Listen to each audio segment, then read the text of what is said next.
Good morning everyone, welcome back to my YouTube channel. तो आज है हमारी कम्युनिकेशन की आखिरी क्लास जिसमें हम कम्युनिकेशन यूनिट को कंप्लीट करेंगे।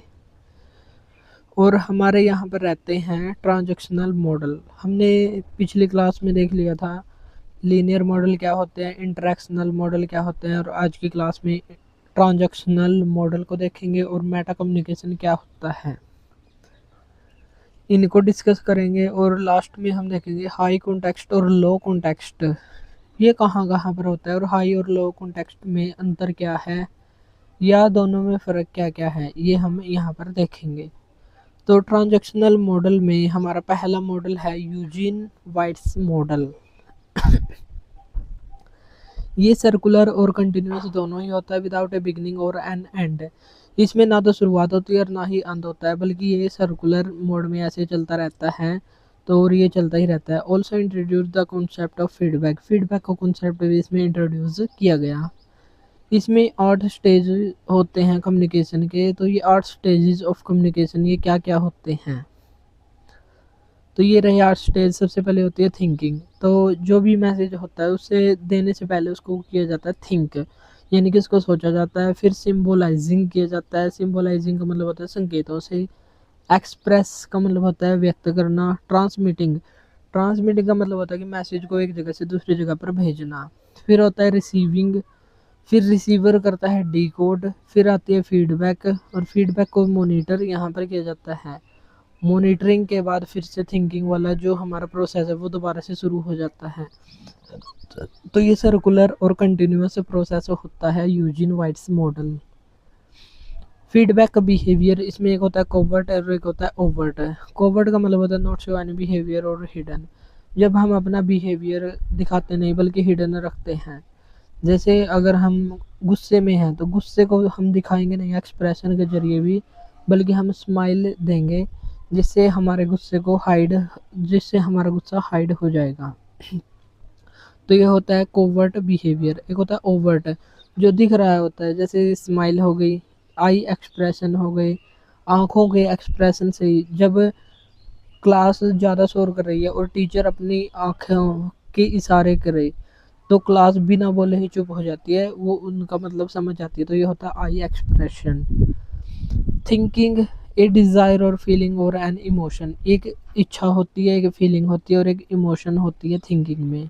नेक्स्ट है हमारा model Dance's helical spiral 1967 by Frank Dance. तो ये motion the helix represent the way communication evolves in an individual from his birth to existing moment. तो उसके जन्म से लेकर एग्जिस्टिंग मोमेंट तक ये प्रोसेस चलता रहता है कम्युनिकेशन का, और ये स्पाइरल में होता है। जैसे हमारी बुक होती है, कभी कभी बुक हमारी स्पाइरल होती है, हम उसको कैसे भी घुमा सकते हैं, ऐसा उसमें एक स्पाइरल होता है जिससे हमारे पेज कनेक्ट रहते हैं। उसी प्रकार ये कम्युनिकेशन होता है, इसका जन्म से लेकर और ये चलता ही रहता है और चलता ही रहता है एग्जिस्टिंग लाइफ तक, एग्जिस्टिंग मोमेंट तक ये चलता रहता है। तो ऐसा इसका कुछ ये बनेगा। तो ये होता है स्पाइरल, और ये यहाँ तक भी चलता रहता है आज के समय तक। ये फॉरवर्ड और बैकवर्ड दोनों ही मूव कर सकता है। नेक्स्ट है हमारा एक और model model Dean Barnlund model 1970। Basic interpersonal communication, sending and receiving messages happens simultaneously simultaneously, यानी कि दोनों ही एक साथ हो सकते हैं, सेंडिंग और रिसीविंग दोनों ही, between people, which is popularly known as Barnlund's transactional model of communication. जब सेंडिंग और रिसीविंग दोनों ही एक साथ हों तो उसको हम डीन बर्लेंस मॉडल बोलते हैं। इसमें वर्बल क्यूज भी होते हैं, नॉन वर्बल क्यूज भी होते हैं। तो इसमें एक होता है पर्सन, फिर होता है इनकोडिंग, डिकोडिंग, पब्लिक क्यूज भी होते हैं, प्राइवेट क्यूज, क्यूज का मतलब होता है hint, verbal cues, non verbal cues और मैसेज इसमें होता है। जैसे अगर हमको पब्लिक में कम्युनिकेशन करना हो तो हम फॉर्मली औपचारिक रूप से बातचीत करेंगे। अगर प्राइवेट में बातचीत करनी हो तो हम इनफॉर्मली या नॉन फॉर्मली बात करेंगे, जैसे हम अपने दोस्तों से बात करते हैं। लेकिन ऑफिस में जैसे बात करते हैं फॉर्मली, वैसे हम पब्लिक में बात करेंगे। वैसे एक होता है वर्बल और एक होता है नॉन वर्बल क्यूज।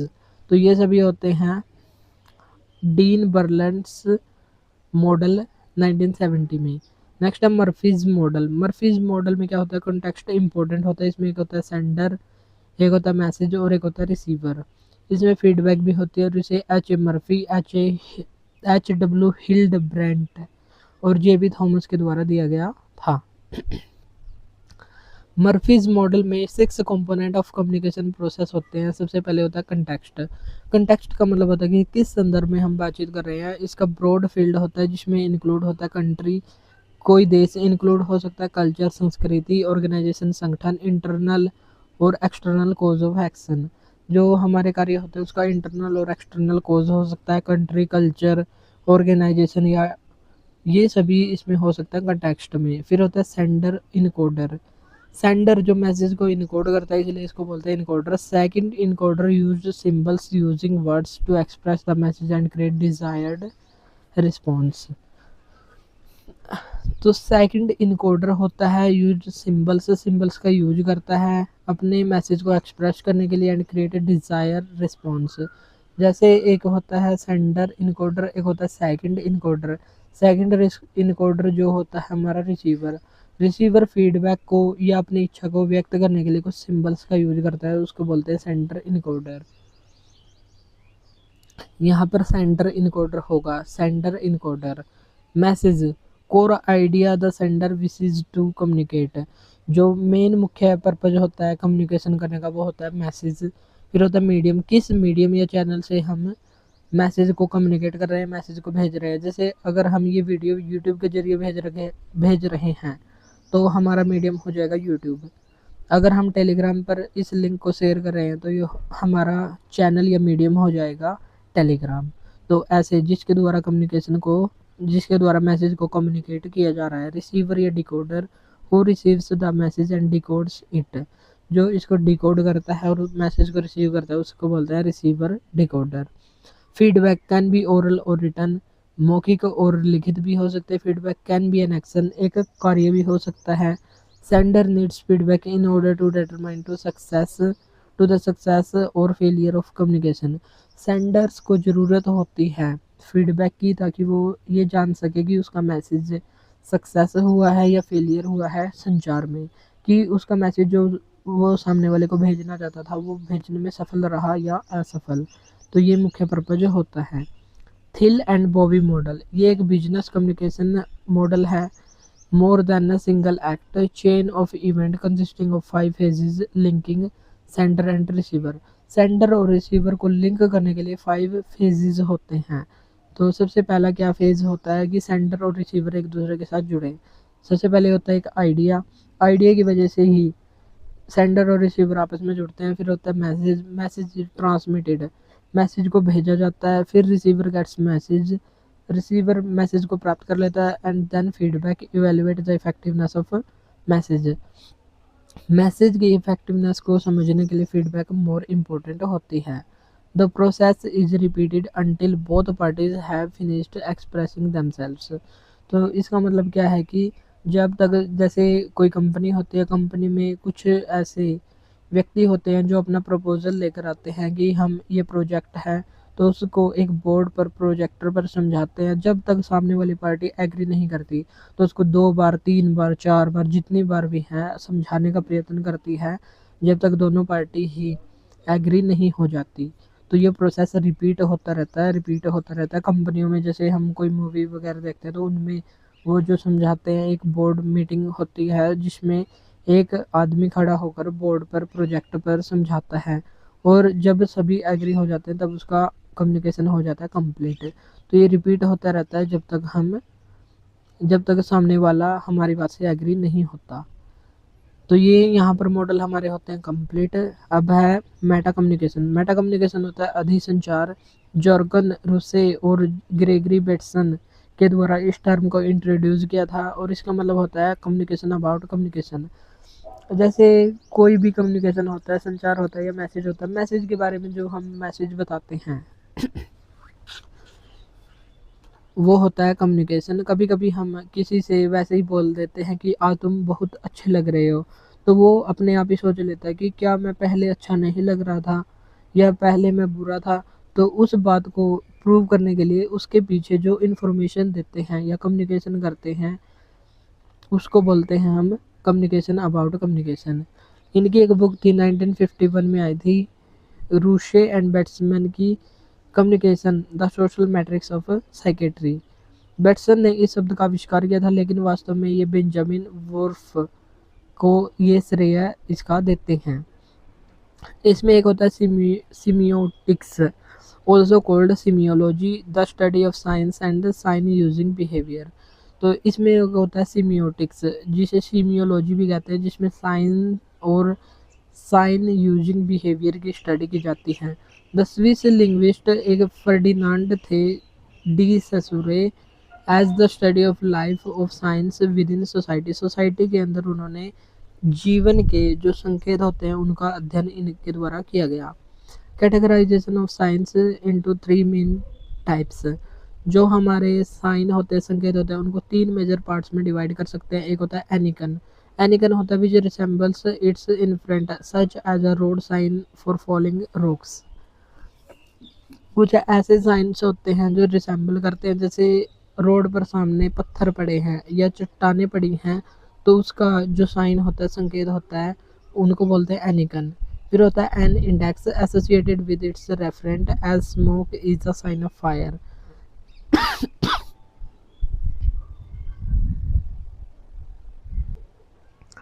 इंडेक्स में होता है जैसे आग को एक, जैसे स्मोक होता है, स्मोक को एक आग का साइन के रूप में दिखाया जाता है कि स्मोकिंग नॉट अलाउड, तो ऐसे बोलते हैं एन इंडेक्स। एक होता है a symbol related to is referent only by convention as with words और ट्रैफिक सिग्नल्स।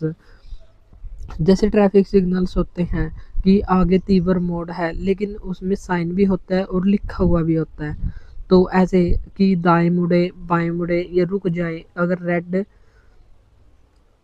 लाइट है तो ऐसे होते हैं सिंबल, तो ये होता है सिंबल। अब है कम्युनिकेशन थ्योरी। कम्युनिकेशन थ्योरी को प्रपोज किया था SF Scudder in the year of 1980। All living beings existing on the planet communicate although the way of communication is different. SF Scudder के द्वारा कहा गया कि इस पृथ्वी पर, इस प्लैनेट पर, इस ग्रह पर जितने भी जीव हैं, लिविंग थिंग हैं, लिविंग बीइंग्स हैं, वो सभी कम्युनिकेशन करते हैं, कम्युनिकेट करते हैं, लेकिन उनके कम्युनिकेट का तरीका कुछ अलग होता है, सबका अलग होता है। जैसे प्लांट होते हैं, plant communicate their need to be taken care of and watered immediately through visible changes in the colour of the leaves and the falling of leaves and flowers. जैसे पेड़ पौधे होते हैं, वो अपने पत्तों को गिरा देते हैं, फूलों को बाहर निकाल लेते हैं, तो ये उनका कम्युनिकेशन का एक तरीका होता है। उनको समय समय पर पानी देना होता है। Animals communicate by sounding sounds के जरिए, जैसे पशु होते हैं, several moments to indicate that they are hungry और अनवेल और नीड मेडिकल अटेंशन। तो वो भी कुछ ऐसी हरकतें करने लग जाते हैं जिससे हमको पता चल जाता है ये बीमार है तो इसको दवाई दिलवानी चाहिए, या अगर इसको पानी पीना है तो इसको पानी पिलाना चाहिए। जैसे अगर हम उसके पास से पानी लेकर जाएंगे तो वो पानी की तरफ जोर लगाएगा थोड़ा बहुत, तो इससे हमें पता चल जाएगा वो हंग्री है या उसको वह अनवेल है या उसको मेडिकल नीड की आवश्यकता है। A mother would never understand that her child is hungry unless और until the child cries. Crying is again a form through which the child communicate that he is hungry and needs food. एक mother, एक माँ भी तब तक ये नहीं जान पाती कि उसका बच्चा भूखा है या नहीं जब तक वो रोता नहीं। रोने से ही पता चलेगा कि वो हंग्री है और उसको फूड की नीड है। तो ये भी एक कम्युनिकेशन है एक माँ और बच्चे के बीच। जब बच्चा रोता है तो समझ आते हैं कि माँ कि ये भूखा है और इसको खाना चाहिए, तो ये भी एक कम्युनिकेशन होता है। जैसे एनिमल में भी होता है, प्लांट में भी होता है, ह्यूमन में भी, सभी जगह कम्युनिकेशन होता है, लेकिन अलग अलग तरीके से होता है। कम्युनिकेशन थ्योरी फ्रेमवर्क, इसमें एक होता है मैकेनिस्टिक। इसमें होता है transmission of information from the first party to the second party. जैसे फर्स्ट पार्टी हो गया सेंडर, सेकंड पार्टी हो गया रिसीवर, इन दोनों के बीच में मैसेज का कम्युनिकेशन होता है, ट्रांसमिशन ऑफ मैसेज होता है। The first party being the sender and the second being the receiver. तो यही बात है कि सेकंड पार्टी होती है वो रिसीवर और फर्स्ट पार्टी सेंडर होती है। साइकोलॉजिकल फ्रेमवर्क में क्या होगा, कम्युनिकेशन सिर्फ मैसेज का फ्लो नहीं बल्कि इमोशंस और रिएक्शंस का भी होता है। कभी कभी हम मैसेज भेजते हैं सामने वाले को और हम इमोशनली उसके साथ कनेक्ट हो जाते हैं, तो हमारी भावनाएं भी उसके साथ ही फ्लो होती है कम्युनिकेशन के साथ, केवल मैसेज ही हमारा फ्लो नहीं होता।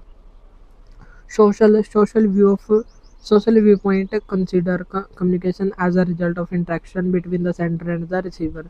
सेंडर और रिसीवर के बीच एक इंटरेक्शन हो जाता है जो एक सोशल व्यू पॉइंट को कंसिडर करता है कि सोसाइटी में हम कैसे लोगों के साथ कैसे बातचीत करें। अगर दोस्त है तो उसके साथ हम थोड़े अलग तरीके से बातचीत करेंगे। अगर हमारे से उम्र में बहुत बड़े व्यक्ति हैं तो उनसे हम थोड़ी और रिस्पेक्ट के साथ बातचीत करेंगे। अगर हमसे छोटा है तो हम उनके साथ कुछ अलग तरीके से कम्युनिकेशन करेंगे। तो अलग अलग व्यू पॉइंट होता है सोसाइटी में। तो ये होता है रिएक्शन। एक होता है सिस्टमेटिक जब हम अपना मैसेज भेजते हैं तो सामने वाला उस मैसेज को अपने हिसाब से इंटरप्रेट कर लेता है, इसे बोलते हैं सिस्टमिक। क्रिटिकल, कभी कभी कम्युनिकेशन क्रिटिकल भी हो सकता है, अगर उसकी आलोचना की जाए तो आलोचना भी की जा सकती है। रोलेंड्स बर्थस नैरेटिव कोड्स, इनके द्वारा डिफरेंट टाइप्स ऑफ कोड्स बताए गए हैं जो मैसेज को कन्वे करते हैं। तो इनमें सबसे पहले है एक्शन कोड या proairetic code, the voice of empirics बोलते हैं इसको। It conveys that is something out to be happening in the future.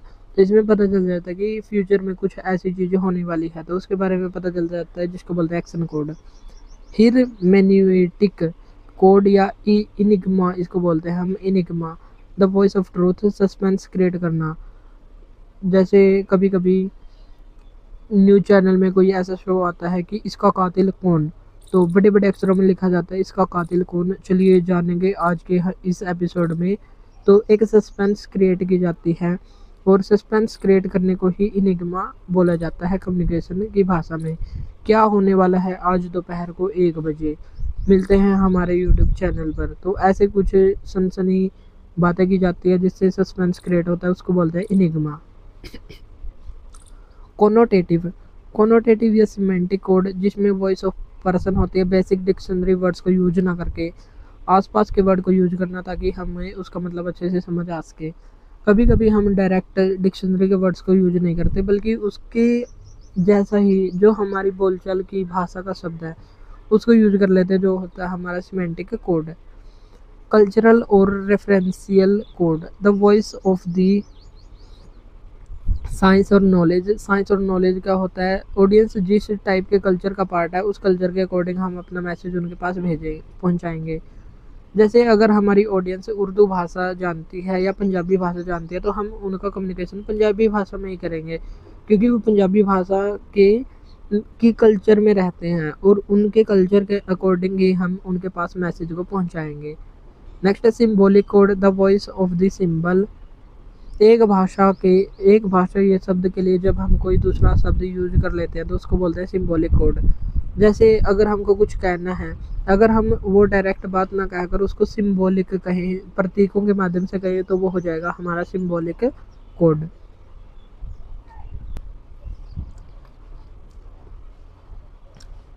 अब रह गया हमारा एक ये theory, Albert Mehrabian communication model. किसी भी कम्युनिकेशन में योगदान कितना कितना होता है। जैसे हम कम्युनिकेशन करते हैं, हम शब्दों के माध्यम से करते हैं, बॉडी लैंग्वेज और वॉइस के माध्यम से करते हैं। तो कम्युनिकेशन में हमारा कितना कितना योगदान होता है। जैसे बॉडी लैंग्वेज का सबसे ज़्यादा योगदान होता है 55%।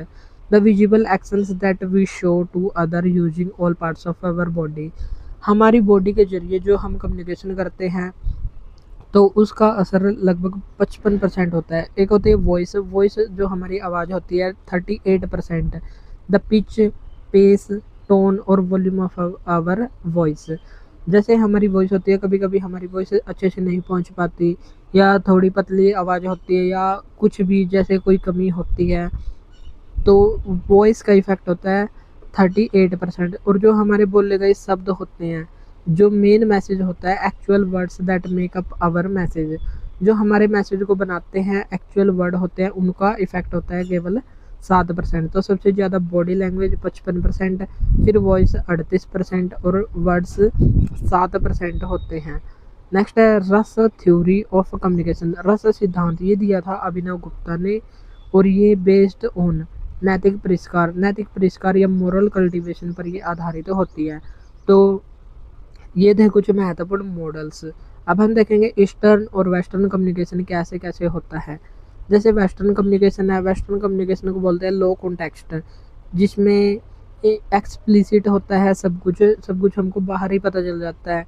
जैसे व्यक्ति के मन में क्या चल रहा है ये मैटर नहीं करता, जो उसने बोला है वो मैटर करता है। जैसे टेक्स्ट है, स्पीच है, अगर उसने कहा, जैसे वेस्टर्न कल्चर में अगर कोई वहाँ पर जाए घर पर और वो कहे चाय बना लेते हैं, और अगर वेस्टर्न कल्चर का व्यक्ति कहे नहीं, तो वो अंदर से चाहे कुछ भी सोचे वो नहीं ही कंसिडर किया जाएगा। लेकिन ईस्टर्न कम्युनिकेशन में ऐसा नहीं है। यहाँ पर होता है हाई कॉन्टेक्स्ट, इम्प्लिसिट होता है, साइलेंस होती है, सिचुएशन होती है, इंटरनलाइज्ड रूल्स होते हैं, आंतरिक रूल्स ज़्यादा होते हैं। इनडायरेक्ट का मतलब होता है कि ना में भी हमारी हाँ होती है। अगर यहाँ पर ना कहा है तो ना का मतलब ना ही होगा, लेकिन अगर यहाँ पर ना कहा है तो ना में भी हाँ होती है ईस्टर्न कम्युनिकेशन में। और वेस्टर्न कम्युनिकेशन में क्लियर रूल्स होते हैं, डायरेक्ट होता है, independence and individualism is emphasised. स्वतंत्रता और एक व्यक्ति एक अधिकार या इंडिविजुअलिज्म पर ज़्यादा फोकस किया जाता है। नो कॉन्सेप्ट ऑफ फेस का कोई कॉन्सेप्ट ही नहीं होता। लेकिन फिर इसमें ईस्टर्न में people feel responsible for their family, अपने फैमिली को रिस्पॉन्सिबल मानते हैं। Value of the concept of face के कॉन्सेप्ट की वैल्यू होती है।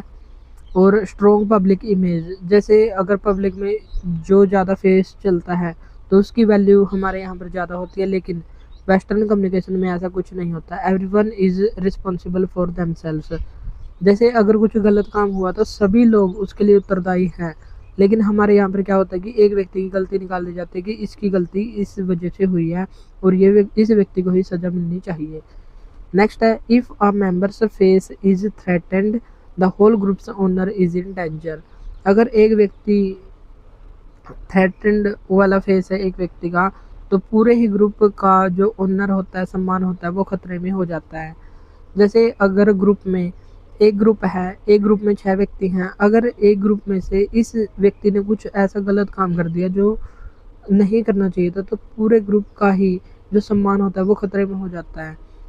जैसे यहाँ पर वेस्टर्न कल्चर में है इंग्लिश, नॉर्थ अमेरिका, स्विट्ज़रलैंड और जर्मनी, ये इसके उदाहरण हैं। और ईस्टर्न कल्चर में चाइनीज़, कोरियन, जापानीज़, अरब और इंडिया, ये इसके उदाहरण होते हैं।